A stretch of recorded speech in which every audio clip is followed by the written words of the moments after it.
Bienvenue à l'aide en ligne pour la version canadienne du logiciel Sizer. Cette vidéo portera sur le résultat généré dans le mode concept. Suivant la vidéo où on a démontré comment créer un modèle de structure à 2 étages dans le mode concept, dans cette vidéo, on passera à travers les résultats une fois que les charges aient été appliquées. En générant les résultats, une page de résultats similaire à celle-ci apparaîtra.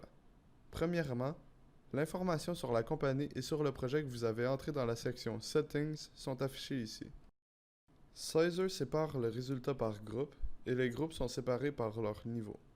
Comme vous pouvez le voir, des suggestions sur les éléments à utiliser sont générées pour chaque groupe d'éléments laissés avec des inconnus. Dans notre cas, étant donné que la plupart des dimensions ont été laissées inconnues, Sizer génère des dimensions qui peuvent supporter des charges dépendamment du type d'élément, de matériel et de grade qu'on a défini. Si tous les détails d'un élément avaient été entrés sans laisser d'inconnu, l'élément conçu aurait apparu tel quel. La prochaine section, Critical Members and Design Criteria, les éléments sont également séparés par leur groupe. Pour chaque groupe, il est possible de voir l'élément critique suivi par son critère critique et le rapport des valeurs de l'analyse. Les rapports doivent être inférieurs à 1.0 pour que la section soit adéquate. Dans le cas où le logiciel n'est pas capable de générer un élément ayant des inconnus qui pourraient résister à la charge appliquée basée sur les autres informations entrées, No Section Found sera affiché. Sous toutes ces informations est le Design Note. Ici, vous trouverez des rappels et des détails par rapport à la page de résultats. En allant sous l'onglet View, dans la barre d'outils du haut, des informations supplémentaires sont accessibles comme résultats par élément, liste de matériaux et réaction à la base. Ici encore, résultat par élément est séparé par les étages de la structure. Chaque élément conçu dans le mode concept, même ceux étant générés par le logiciel dû à des dimensions laissées inconnues, est détaillé dans cette page. En effet, à côté du nom de l'élément, vous trouverez chaque dimension générée par Sizer. Ces dimensions sont basées sur le type et les matériaux qu'on a définis pour chaque élément dans la vidéo précédente, où la combinaison de leurs détails respectifs générés est la plus efficace pour résister à la charge appliquée. Dans les colonnes suivantes, les valeurs du tableau consistent au rapport des valeurs générées par l'analyse divisé par la résistance des matériaux.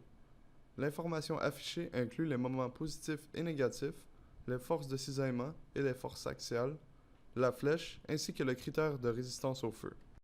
Plus important encore, la dernière colonne affiche le cas le plus critique agissant sur l'élément, qui est la plus grande valeur parmi les cas qu'on vient de mentionner. Regardons maintenant la section Liste des matériaux. Chaque élément est séparé par son groupe respectif, soit poutre, colonne, solive ou mur. À côté du nom de l'élément est affiché le type, l'essence, le grade et la dimension des matériaux générés que le logiciel recommande d'utiliser. Pour les groupes de poutres et de colonnes, l'information sur la longueur ou hauteur respectivement, le nombre de plis, le nombre de pièces conçues avec une certaine longueur ou hauteur et la longueur totale requise pour chaque combinaison de matériaux est présentée. En ce qui concerne les groupes de solives ou de murs, à côté de la combinaison de matériaux suggérés et du nom de l'élément, l'information sur la longueur maximale et le nombre de pièces requises pour cette longueur est affichée. À côté de cela, les valeurs sur la longueur totale et l'aire de la surface couverte par les différents éléments sont affichées. La surface totale est présentée sous chaque type de groupe. L'information fournie dans cette vue peut être utilisée pour créer une liste préliminaire pour donner une idée des coûts des matériaux requis dans le projet. Finalement, la vue Reactions at Base illustre les charges de chaque élément sollicité à la base, dans ce cas les 6 colonnes et les 2 murs conçus au premier étage, avec les réactions dues aux charges appliquées. Une légende est fournie au bas décrivant la signification de chaque lettre. Ceci étant dit, les réactions à la base de notre structure consistent de charges permanentes, surcharges et de neige.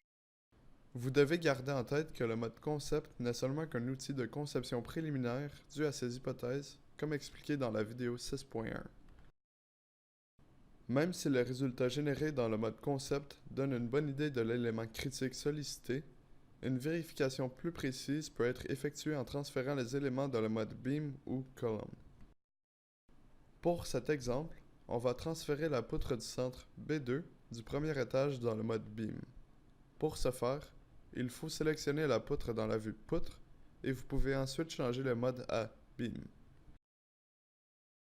Comme vous pouvez le voir, l'information entrée dans le mode Concept a été transférée dans le mode Beam. Seulement maintenant, il est possible de concevoir les appuis et les entailles.